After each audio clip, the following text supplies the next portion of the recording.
votre présence, votre participation. C'est le moment de la prédication. Alors, si vous êtes là depuis un moment, vous savez qu'on est en train de regarder les deux épîtres, 1 et 2 Thessaloniciens. Après tous ces mois, j'ai du mal avec ce nom. Le titre de cette série, c'était « Ayez confiance ». Alors, pourquoi? C'était parce qu'on a vu que, verset par verset, soit dans le premier ou le deuxième, Paul est en train d'écrire à une nouvelle église.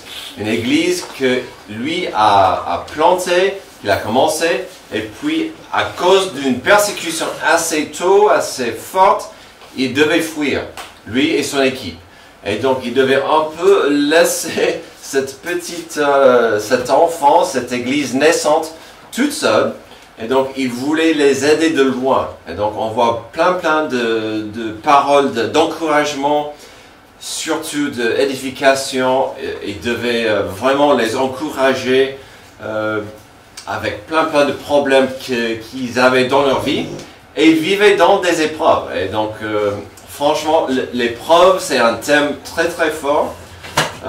Comment surmonter, avancer dans les épreuves, c'est un thème qu'on verra souvent dans ces deux épîtres.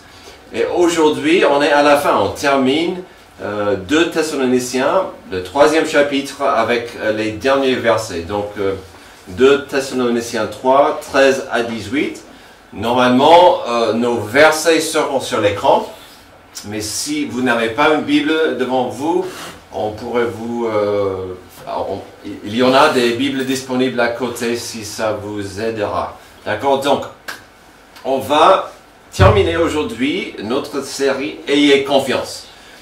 Alors, il y a 3 semaines, dans cette série, nous avons constaté un changement assez important dans la direction de l'auteur de cet épître, de l'apôtre Paul.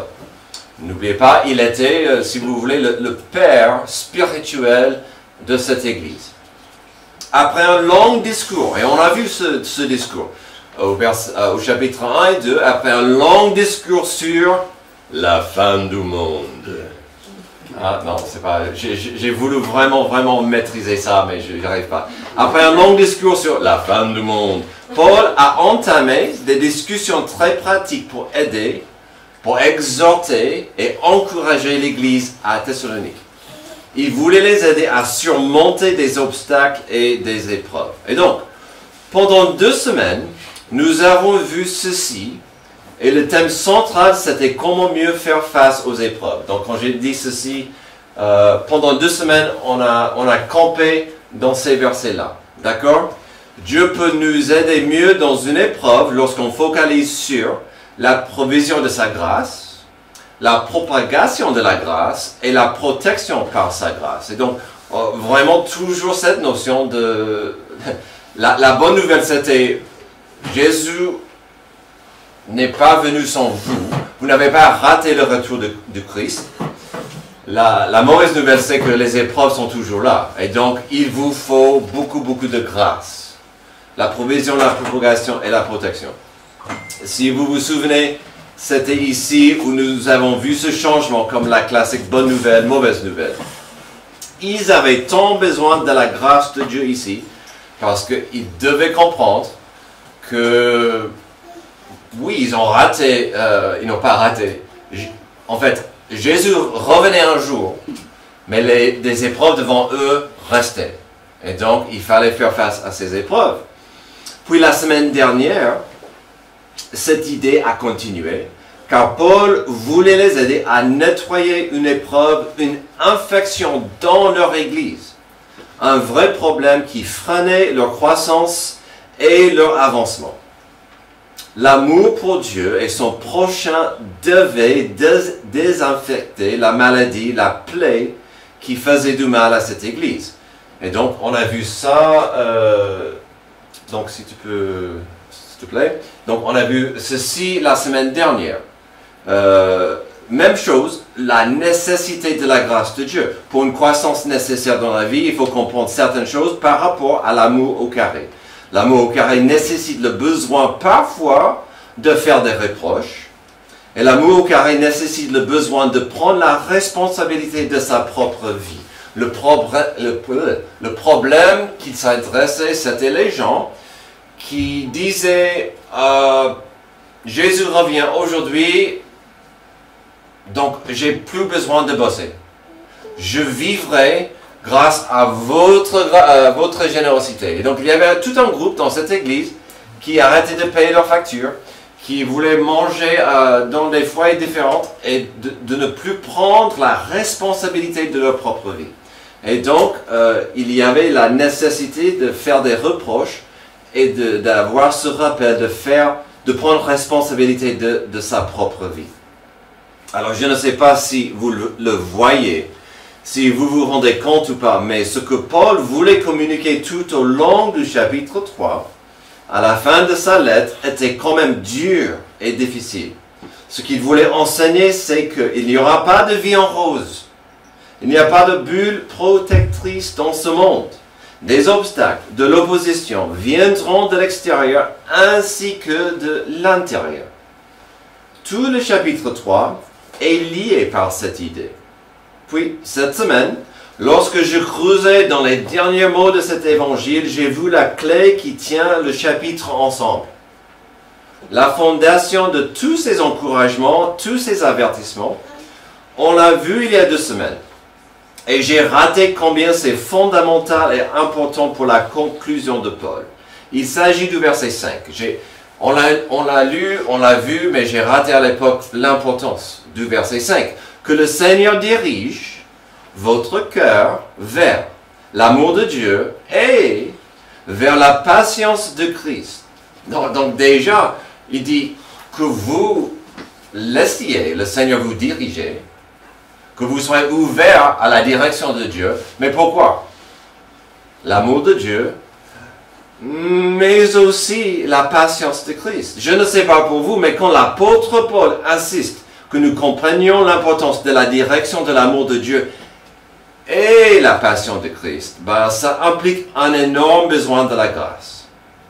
Paul, s'il te plaît, parle-moi de l'amour de Dieu, mais n'insiste pas que j'aurais besoin de plus de patience.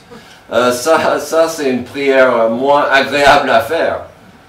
Ce que nous verrons aujourd'hui comme conclusion de cet épître, c'est que le besoin était là pour qu'ils acceptent l'amour de Dieu et sa patience.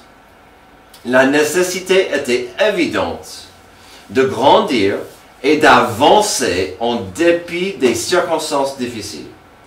Si récemment j'étais très spirituel et je vous ai parlé de la citation importante de l'oncle de Peter Parker, on verra la même chose aujourd'hui.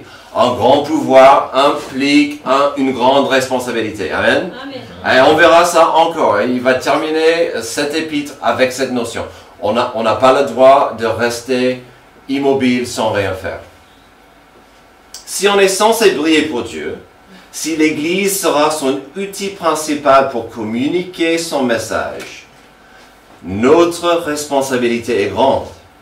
C'est pourquoi Paul a dit qu'il faut avancer dans l'amour et la patience. Ça m'a fait penser à la loi qui s'appelle « Non-assistance à personne en danger ». Peut-être Sacha connaît cette loi. La non-assistance à personne en danger, c'est une vraie loi. C'est une loi, une infraction pénale qui condamne l'omission de prêter secours à une personne courant en danger. Et elle existe en France. Attention! Contrairement à la plupart des normes pénales, c'est une infraction de omission et non de commission. C'est-à-dire que l'auteur n'agit pas alors qu'il aurait dû le faire. Alors là, on entre dans un territoire intéressant. Parce que normalement, on punit pour ce que tu fais, pas pour ce que tu n'as pas fait. Alors là, c'est une loi qui dit, tu aurais dû, donc vous serez pénalisé parce que vous n'avez pas agi pour aider quelqu'un en danger. C'est un peu lourd ça. Il y a certaines lois faciles à régler et d'appliquer. Par exemple, on peut recevoir un PV si vous conduisez sans votre ceinture, sans dire des noms. Celle-là est un peu plus compliquée. Puis ce n'est pas universel partout dans le monde. Par exemple, aux États-Unis, cette exigence légale n'existe pas. À mon avis personnel, c'est parce que là-bas, c'est trop facile de poursuivre quelqu'un en justice pour des raisons légères et parfois stupides. Donc aux États-Unis, je peux être mis devant le tribunal si j'aide quelqu'un en danger, mais j'offense ou je fais du mal à quelqu'un d'autre. Je pourrais faire du mal au criminel et il me traîne devant les tribunaux. Donc là-bas, il y a trop de liberté avec ces actions. Mais qu'en est-il de la France? La non-assistance est définie dans le Code pénal français. Et puis, peut-être ça fait partie du problème avec cette loi, avec cette notion d'aider autrui. Parce que, qu'est-ce qu'on veut faire quand on voit quelqu'un en danger? Mais qu'en est-il de la France? Alors, la loi dit, l'engagement a lieu si la personne a connaissance du danger, elle est en mesure d'agir.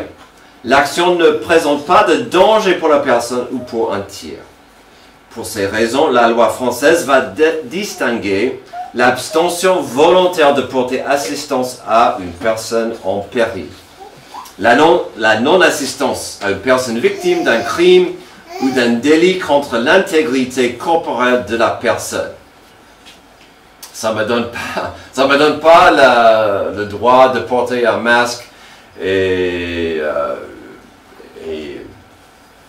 des armes pour frapper ce que je trouve sont des criminels. Hein. C'est pas ça. C'est un peu lourd tout ça. Je serais curieux de savoir combien cette loi est vraiment appliquée ou devient une réalité dans des tribunaux. Mais aujourd'hui, nous allons terminer l'épître de 2 Thessaloniciens. Et ce que nous trouverons sera encore des actions et des attitudes qui seront nécessaires de notre part. Paul va dire, vous n'avez pas le choix, vous avez le choix, mais vous devez agir. Vous devez prendre tout ce que vous connaissez et appliquer et agir. Nous allons trouver des actions, des attitudes qui auront comme motivation l'amour de Dieu et la patience de Christ dans un monde brisé et douloureux, comme on a vu au verset 5, que le Seigneur dirige votre cœur vers l'amour et vers la patience de Christ. Alors Dieu aurait-il quelques attentes de nous vis-à-vis de ce monde? Absolument. On terminera aujourd'hui avec quelques mandats qui viennent de Dieu pour ses enfants adoptifs, pour son Église, pour vous, pour moi. Pourquoi? Afin d'avancer le royaume et la gloire de Dieu autour de nous. Alors, j'avais oublié le thème de ce matin, mais dans mes notes, ça dit, ce qu'on verra aujourd'hui, c'est pour avancer la gloire de Dieu. Pas la mienne, pas la vôtre, mais la gloire de Dieu. Dans ce monde douloureux, l'amour de Dieu nous donne quelques mandats afin d'améliorer notre monde. D'abord, le premier mandat, c'est d'appliquer la justice de Dieu dans la vie personnelle. Verset 13. Quant à vous, frères et sœurs, ne négligez pas de faire le bien. Quant à vous, ne négligez pas de faire le bien. Si vous n'étiez pas là il y a une semaine, comme j'ai dit il y a quelques minutes, Paul venait de parler du problème dans l'Église, de ceux qui refusaient de prendre la responsabilité de leur propre vie. Ce groupe vidait l'énergie et des ressources des gens matures et responsables. Ces gens absolument vidaient l'énergie et la bonne volonté des servants qui voulaient faire leur mieux. Puisqu'ils viennent de dire à l'Église qu'il faut arrêter d'aider ces gens et de garder une distance correcte, Paul devait tout de même les encourager de ne pas baisser les bras vis-à-vis des bonnes œuvres et leur amour pour Dieu et leur amour pour leur prochain. C'est compliqué ça. Il dit, continuez de faire ce qui est correct. Pratiquez la justice malgré ce qui arrive dans votre Église. Alors, avant d'aller plus loin, dans le verset 13, sur la surface, nous savons qu'un amour au carré impliquera du service et de la fidélité. Donc l'amour au carré, dans cette église, on en parle souvent. L'amour au carré, c'est ce que Jésus a dit, c'est les deux commandements les plus importants. De aimer Dieu profondément, avec 100% de votre être, et puis de prendre cet amour et d'aimer votre prochain comme vous-même. Les deux sont compliqués, les deux sont difficiles, et parfois c'est pas facile, mais c'est l'amour et les commandements les plus importants qui existent. D'aimer Dieu verticalement, d'aimer votre prochain horizontalement. Alors, dans une église, dans une vie, cet amour, c'est le poteau de notre but, de faire et former des disciples de Jésus, et ça tient la fidélité et le service.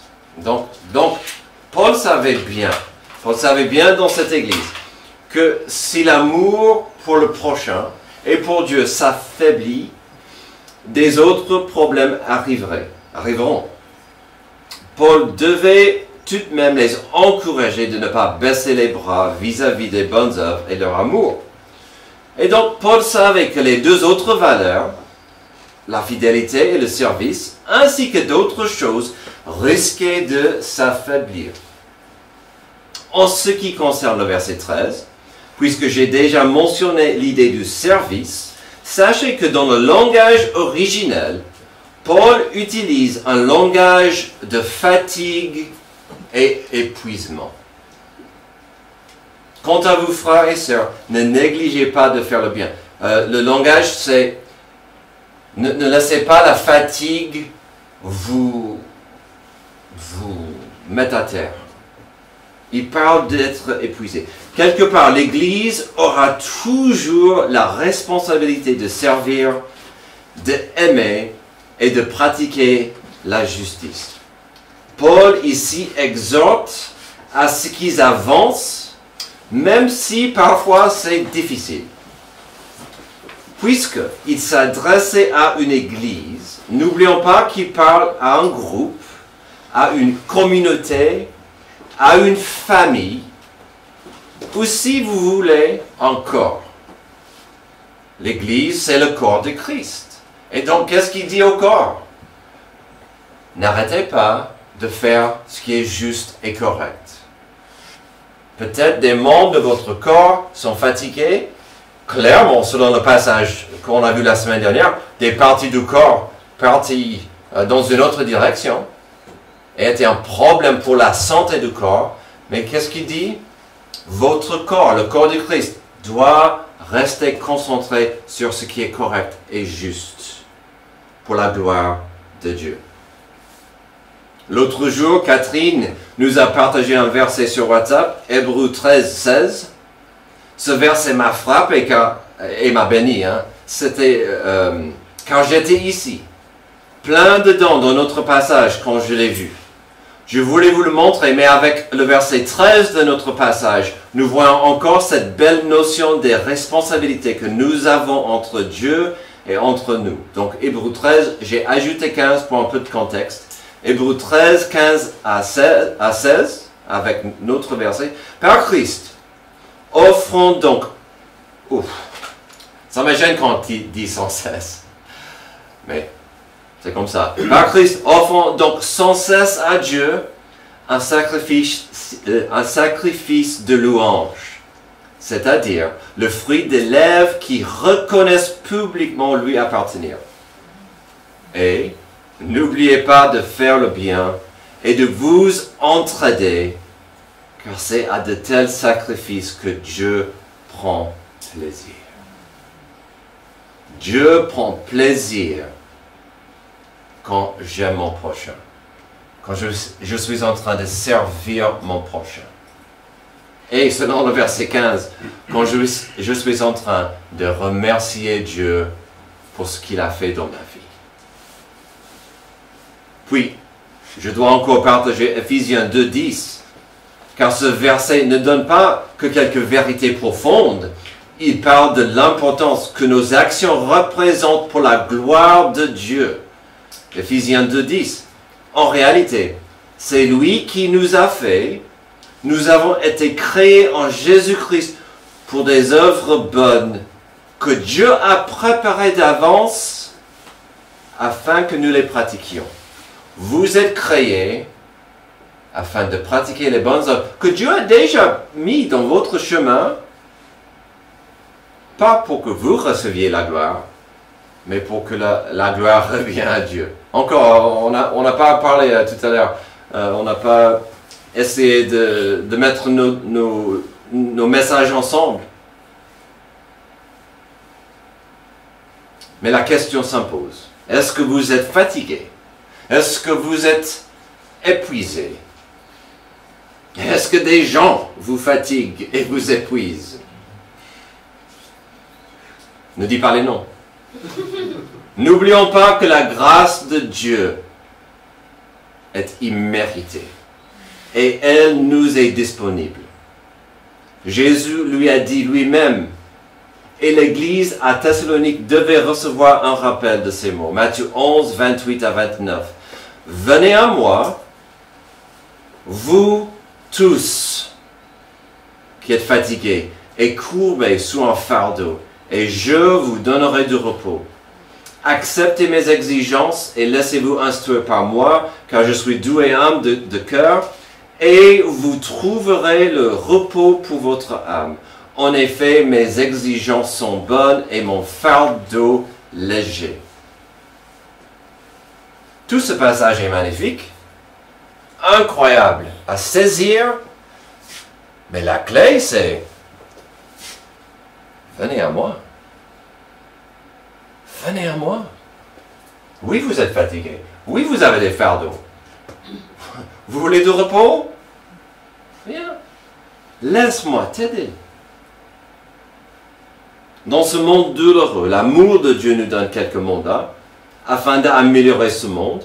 D'abord, on a vu l'importance d'appliquer la justice de Dieu dans la vie personnelle. Deuxième, d'appliquer la justice de Dieu dans la vie fraternelle. Verset 14.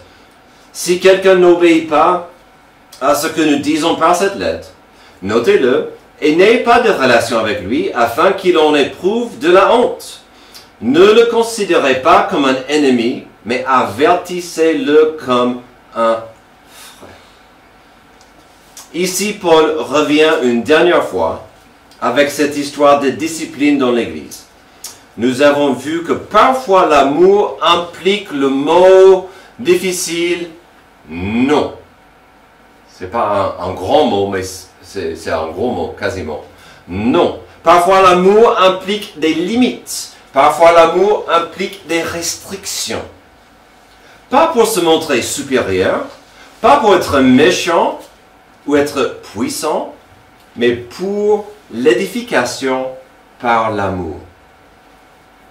Encore, si vous n'étiez pas là dimanche dernier, nous avons vu les étapes données par Jésus en Matthieu 18. On ne verra pas le passage, mais je vais vous rappeler vite ce qu'on a vu. C'est un passage dédié au pardon et la restauration des gens. Ça commence, avant qu'il parle de la discipline, il va parler de l'importance de pardon, puis il va parler de la restauration, et puis il dit, il y aura des moments où il faut de la discipline. Qu'est-ce que ça veut dire? Dans l'Église, il va dire, si quelqu'un a tort, va à ton frère, il dit à ton frère, c'est en Matthieu 18, essaie de regagner ton frère. S'il refuse, s'il dit, non, je reste là dans ma position, ok, tu prends 2 ou 3 personnes de l'Église, encore vous essayez encore de ramener ton frère dans le troupeau. S'il dit non, je refuse, va à l'église, explique ça à l'église et il sera exclu. C'est parce que, et donc c'est ce qu'on voit en Matthieu 18, on a vu ça la semaine dernière.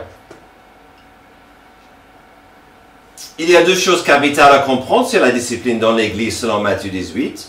Le but, c'est toujours la restauration dans l'amour.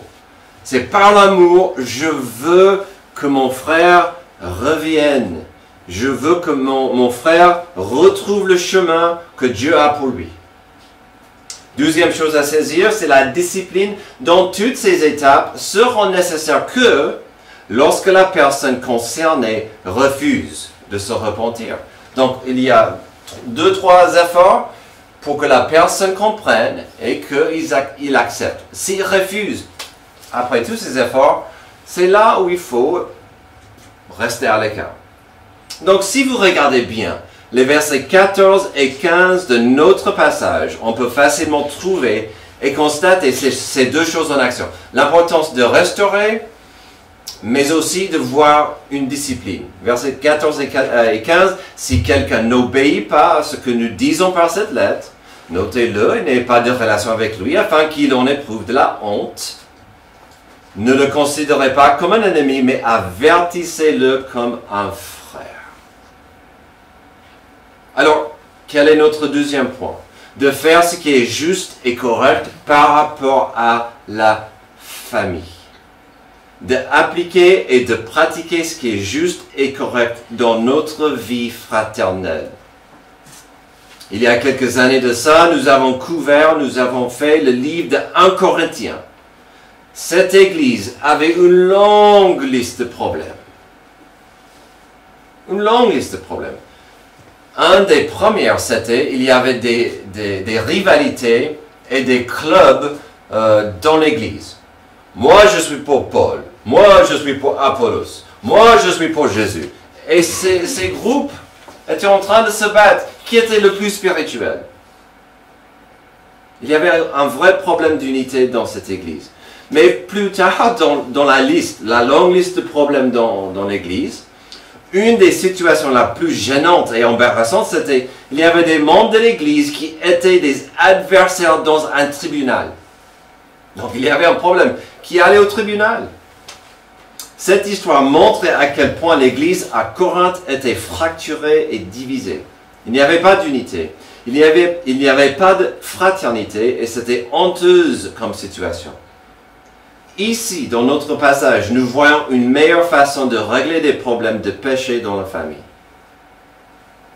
On l'a chanté la semaine dernière. Le monde saura que nous sommes chrétiens par l'amour dont nos actes sont empreints. Selon cette vérité, une église qui ne peut s'aimer ou être unie deviendra un phare qui a perdu sa lumière. Amen. Donc, avant de passer à la suite, et à la fin, dans nos deux versets, nous voyons la notion de la honte. Alors, pasteur, vraiment, Paul voulait que ces gens aient la honte? Pourquoi il parle de la honte? Cela n'est pas une arme. Ok? Ce n'est pas un marteau à utiliser avec violence. C'est simplement le plan de Dieu pour que la personne comprenne la conviction du Saint-Esprit. Car le Saint-Esprit est déjà en train de lui parler. En fait, on n'a pas le droit d'utiliser la discipline comme un marteau, car le verset 15 dit que la personne concernée n'est pas notre ennemi. Il est notre frère. Donc toujours la notion de restaurer l'intimité, la fraternité par l'amour et la grâce. Comme j'ai dit dimanche dernier, le passage de Matthieu 18 sur la discipline dans l'Église est précédé par l'histoire magnifique du berger qui se plie en 4 pour restaurer une seule brebis qui est perdue. Le berger en avait 100. Est-ce qu'une seule brebis égarée comptera? Selon le verset 15 de notre passage? Oui, absolument. L'amour de Dieu et la patience de Christ doivent nous guider et nous fortifier afin d'avancer. Dans ce monde douloureux, l'amour de Dieu nous donne quelques mandats afin d'améliorer notre monde. On a vu l'importance de la justice de Dieu dans la vie personnelle, d'appliquer la justice de Dieu dans la vie fraternellement. Finalement, on doit appliquer la paix de Dieu dans cette vie temporelle. Verset 16. Que le Seigneur de la paix vous donne lui-même la paix, en tout temps et de toute manière. Que le Seigneur soit avec vous. Moi, Paul, je vous salue de ma propre main, c'est là ma signature dans toutes mes lettres. C'est ainsi que j'écris. Que la grâce de notre Seigneur Jésus-Christ soit avec vous tous. Alors certes, ici nous entrons dans des petits messages personnels et intimes. Paul donne son dernier message d'amour et d'affection pour terminer sa lettre. Il n'y aura plus de vérités profondes et théologiques que l'Église n'avait pas encore entendues. En fait, ce que nous verrons ici pour terminer est presque des vœux de bénédiction, des souhaits de grâce, mais en guise de prière. Mais en même temps, il y a de la richesse et des vérités importantes à saisir et à apprendre.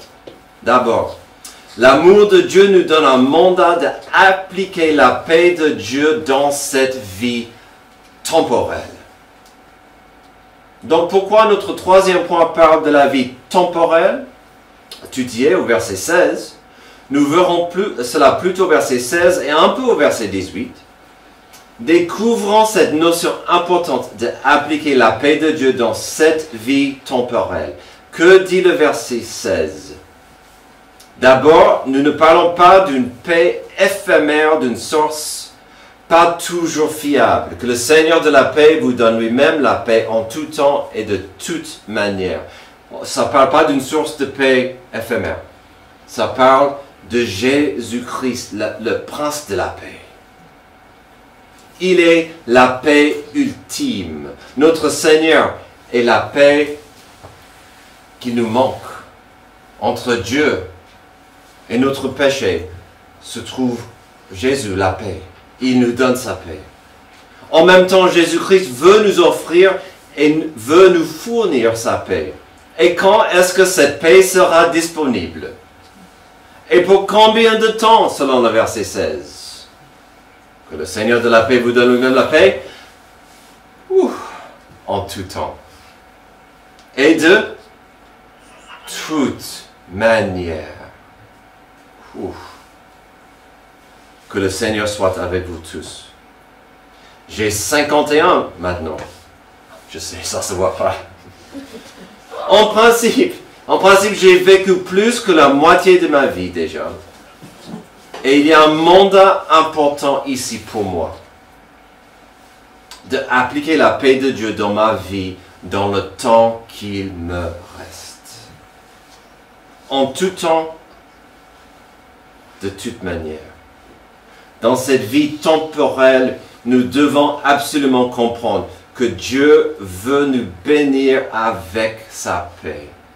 Je me répète, parce qu'on ne sait jamais quand cette vie temporelle se terminera. Dans cette vie temporelle, nous devons absolument comprendre que Dieu veut nous bénir avec sa paix. C'est ça l'Évangile. L'Évangile, c'est la bonne nouvelle que Dieu veut nous sauver, nous combler avec sa paix, puisque nous sommes maudits, puisque nous sommes brisés, puisque nous sommes tordus. L'Évangile, c'est la bonne nouvelle que la paix de Dieu nous est disponible. En tout temps et de toute manière. Comment est-ce possible? Je le dis souvent. Vous voulez mieux comprendre la paix de Dieu dans votre vie? Vous pouvez le faire en comprenant votre identité en Christ. N'oubliez jamais l'importance de la sanctification, l'adoption, la nouvelle naissance. Aussi par la reconnaissance de ce que Dieu a fait, ce qu'il fait et ce qu'il fera. Il y a aussi la notion de ce que Jésus a dit lui-même sur la paix. Jean 14. Alors, si vous êtes découragé, si vous êtes épuisé, si vous avez du mal, je vous encourage, pas tout de suite, de lire le chapitre 14 de Jean. Jean 14 est tellement riche de bénédictions de Dieu pour nous. C'est presque embarrassant combien ce chapitre est riche. Mais pour terminer notre passage du jour, je vous donnerai que le verset 27 de Jean 14, qui montre que la paix de Dieu nous est disponible en tout temps et en toutes circonstances. Verset 27, « Je vous laisse la paix, je vous donne ma paix. Je ne vous la donne pas comme le monde donne. Que votre cœur ne se trouble pas et ne se laisse pas effrayer. » Terminons. Le verset 17. de notre passage est presque mignon, si vous pouvez dire ça par rapport à un verset biblique. Mais en même temps, on peut apprendre et comprendre certaines choses importantes. Moi, Paul, je vous salue de ma propre main. C'est là ma signature dans toutes mes lettres. C'est ainsi que j'écris. Alors pourquoi j'ai dit, bon, on peut quand même comprendre certaines choses importantes. Déjà, Paul, il dit, je vous ai écrit cette lettre. Il a pris le temps lui-même de le faire. La Bible nous dit que parfois, il utilisait un scribe. Parfois, ses soucis de santé impliquaient qu'il utilise un scribe. Mais là, il dit, je vous écris avec ma propre main. C'était pour lui un geste d'amour. Au niveau pratique, il dit aussi, voici ma signature.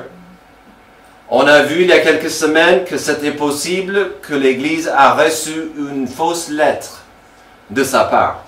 Donc, peut-être il est en train de dire, si jamais vous recevez une lettre de moi et la signature ne correspond pas, maintenant vous savez. D'accord? Donc, il y a deux choses importantes à comprendre ici. Mais terminons notre passage, notre chapitre, notre série avec le verset 18. Que la grâce de notre Seigneur Jésus-Christ soit avec vous tous. C'était plus qu'un désir ou un souhait. Paul savait que cette grâce leur était disponible en tout temps, dans cette vie temporelle. Mais ça nous rappelle de notre responsabilité d'être ouvert et disponible à cette grâce. Il dit que la grâce de notre Seigneur soit avec vous. Mais est-ce que je vais profiter, moi, de cette grâce ou pas? C'est aussi simple que ça. Ça nous rappelle de notre responsabilité d'être ouvert et disponible à recevoir cette grâce. C'est aussi ça. Est-ce que je préfère compter mes bénédictions et les bienfaits de Dieu? Ou préfère-je regarder combien ma vie est pourrie, ou combien ce monde est douloureux et difficile? Combien je suis une victime? Combien un obstacle m'empêche? Combien ces gens sont contre moi? C'est une chose de savoir que la grâce de Dieu nous est disponible, mais à la fin de la journée, est-ce qu'on va la saisir? Moi, je veux saisir la grâce de Dieu. Je veux l'appliquer. Dans ce monde douloureux, l'amour de Dieu nous donne quelques mandats afin d'améliorer ce monde, notre monde, d'appliquer la justice dans ma vie personnelle, d'appliquer la justice dans la vie fraternelle et d'appliquer la paix de Dieu dans cette vie temporelle. Nous n'avons pas la certitude de demain, même le plus jeune ici. À la fin de la journée, n'oublions jamais que après les 4 évangiles et le livre des Actes, la plupart du Nouveau Testament était écrit et était destiné aux églises. Pas un individu, pas une ou deux personnes. On écrivait aux églises qui représentaient le corps de Christ dans chaque ville, dans chaque région où elles existaient. Malgré leurs difficultés, malgré leurs épreuves, ces églises avaient le même mandat que nous aujourd'hui, de faire et de former des disciples de Jésus-Christ, tout en suivant ses directives de vivre dans son amour et sa patience. Oui, il existe cette vraie loi qui exige qu'on agisse pour sauver des gens en danger.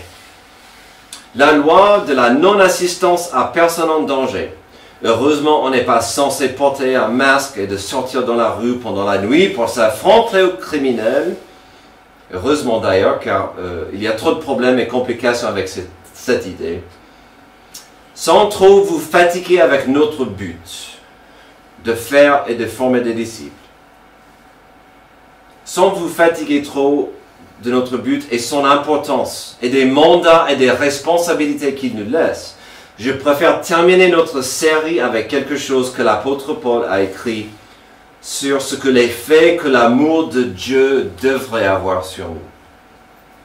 L'amour de Dieu sur nous. 2 Corinthiens 5, 14 à 15. C'est que l'amour de Christ nous presse. Parce que nous sommes convaincus que si un seul est mort pour tous, tous donc sont morts. Et s'il est mort pour tous, c'était afin que ceux qui vivent ne vivent plus pour eux-mêmes, mais pour celui qui est mort et ressuscité pour eux. Qu'est-ce qu'il est en train de dire? Jésus est mort pour vous.